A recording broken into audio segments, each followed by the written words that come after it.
qualificar os pilotos brasileiros. Muito obrigado. Obrigado, senhor Francisco Lira. Passo a palavra ao presidente da Associação dos Aeronautas da Gol, o presidente Eduardo Grazioli. Não se encontra presente. Passo a palavra ao comandante João Pedro, Associação Nacional dos Pilotos.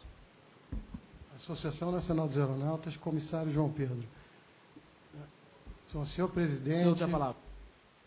Deputado Valadares Filho, senhores componentes da mesa, senhora Clarice Lacerda, representante da Secretaria de Aviação Civil, o representante da ANAC, senhor Davi, e demais componentes da mesa, deputado Otávio Leite, manifestar a Vossa Excelência, como já foi manifestado aqui, aplaudir a sua iniciativa, dizer que, de fato, os aeronautas e as demais categorias da aviação civil, aeroviários e aeroportuários, certamente agradecem a sua iniciativa e estão à sua inteira disposição para que se possa aqui produzir e gerar consensos que se traduzam em compromissos que certamente essa casa é capaz de produzir. Já foi manifestado aqui, para não me tornar repetitivo, que uma das razões que mais preocupa os aeronautas brasileiros e as demais categorias é a segurança operacional. Certamente, a modificação do artigo 158 poderá, no mínimo, trazer um grau de complexidade maior a uma operação que já é complexa por natureza. Então, não se trata aqui de manifestar se o piloto estrangeiro tem ou não tem competência, certamente ele terá, mas é um adicional de complexidade para a operação, uma operação que já é muito justa e que, na aviação, a gente trabalha com prevenção. Então, se nós pudermos evitar qualquer fator adicional de complexidade, certamente isso é o ideal. Me parece também que já ficou claro que o problema da formação de pilotos, ele está inserido numa discussão maior, que já foi manifestada aqui corretamente, inclusive pelo Foquesato, que é presidente do Sindicato Nacional dos Aeronautas, do qual eu faço a honra também de participar e representar, e corretamente manifestou que o problema aqui há uma discussão um pouco às avessas. É preciso que se aplique uma política nacional para a aviação civil. E essa política nacional para a aviação civil, ela já existe, só que ela não é aplicada. Ela não é aplicada. Manifestar a Vossa Senhoria, representante, a senhora Clarice, que há uma expectativa por parte dos aeronautas de que a Secretaria de Aviação Civil venha, de fato, a equacionar e a procurar soluções para a aviação como um todo. Esta discussão ela é fundamental, é relevante, haverá certamente uma demanda por pilotos, por aeronautas de uma forma geral, e auspiciosamente, por como manifestou o representante da ANAC, chega a ser assustador, mas é auspicioso que a aviação esteja crescendo e que vá quadriplicar de tamanho ou quintuplicar de tamanho em 20 anos, ou em menos tempo.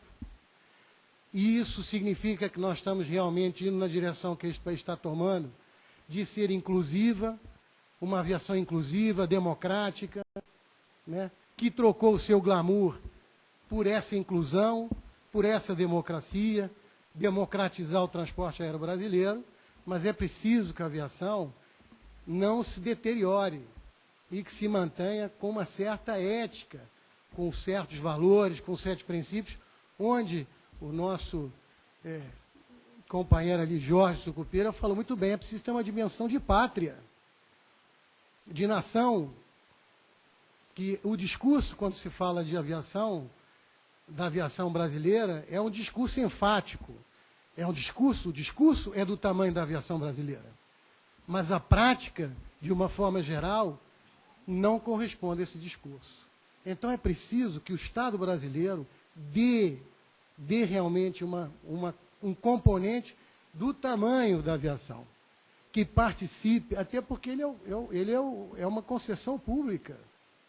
E como concessão pública, senhores, deverá haver, sim, uma participação ativa do Estado brasileiro, inclusive na formação de pilotos, que já se fez antes nesse país. Não há novidade nenhuma nisso.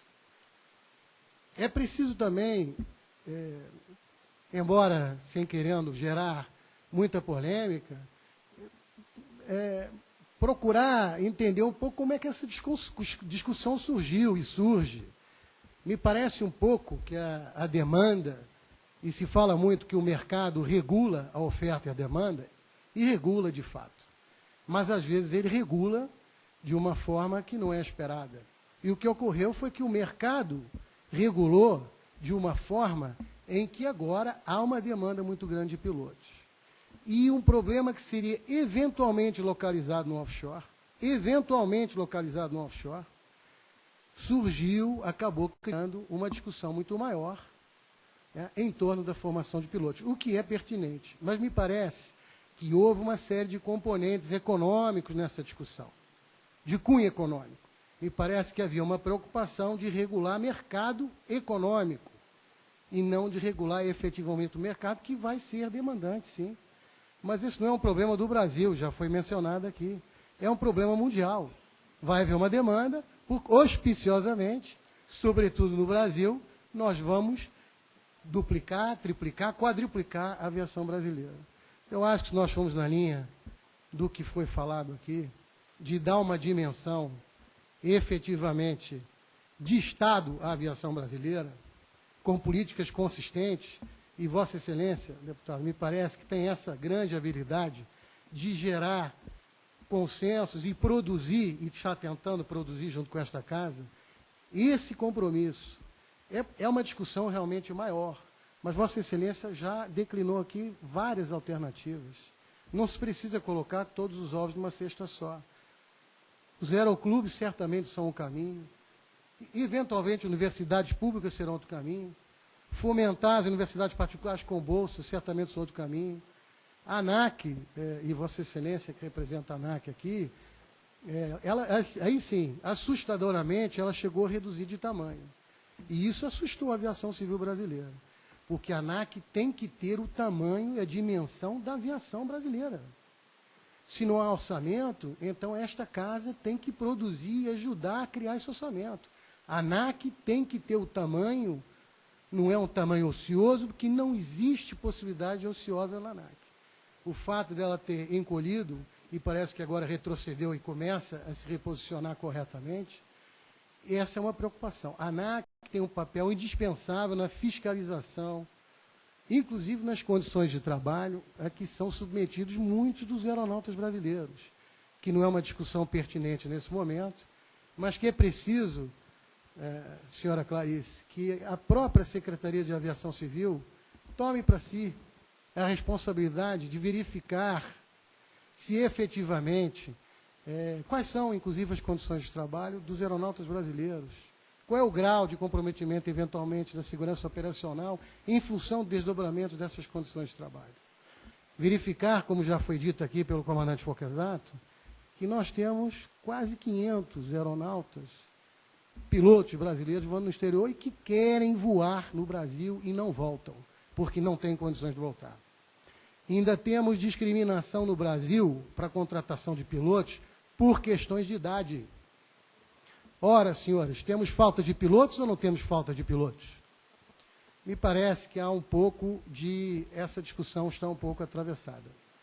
Eu acho que se nós tivermos realmente o patriotismo, a dimensão de nação e, sobretudo, considerar que não há nenhum outro modal de transporte nesse país, neste momento, lamentavelmente, inclusive, que possa exercer o papel de transporte de massas num país de dimensões continentais, porque há locais aqui onde você ou simplesmente não sai, ou sai de avião. Então, a aviação ela é inclusiva, porque os governos que têm se sucedido têm tomado essa decisão, em particular esses últimos, corretamente, e é inclusiva porque obrigatoriamente terá que ser inclusiva, sob pena de nós deixarmos brasileiros ilhados nos seus estados de origem, nas suas cidades e nos confins desse país. Então, de fato, eu faço um apelo, viu, deputado Otávio Leite, a Vossa Excelência, que preserve nesta direção, que conclame ao Congresso Nacional, para que eu diria que se somassem os parlamentares que têm essa preocupação com a aviação civil. Há outras discussões que surgem nos bastidores que preocupam os aeronautas, como se fala em possível mudança da regulamentação profissional, como se fala uma possível retirada dos comissários de voo da Lei 7.183 como aeronautas, o que seria desastroso e comprometeria a segurança operacional sim do voo. Então, é preciso que as pessoas que têm paixão, e Vossa Excelência declarou isso, já que em algum momento da sua vida, na sua juventude, pensou em ser aeronauta. E, deputado, se ainda quiser fazer uma reflexão nesse sentido, não há idade para entrar na aviação. Será muito bem-vindo e somará certamente. Então, eu faço esse apelo a esta casa que, de fato, se some e pense até em formar uma frente parlamentar pela aviação civil, para que isto possa tomar as dimensões que a aviação requer. Vossas Excelências estão perante, nós estamos numa encruzilhada, onde a aviação brasileira, ou ela adquire o seu tamanho e a sua estatura, ou ocorre o risco de se inviabilizar e isso não ser sustentável no médio e longo prazo. Obrigado e desculpe o tempo que eu tomei. Obrigado ao comandante João Pedro. Comissário. Comissário, está aqui comandante. Comissário, eu queria passar a palavra, encerrando essa etapa da nossa audiência pública de intervenções, a senhora Graziela Badio, que é diretora do Sindicato Nacional dos Aeronautas. A senhora dispõe de 3 minutos. Boa tarde a todos os deputados, convidados aqui dessa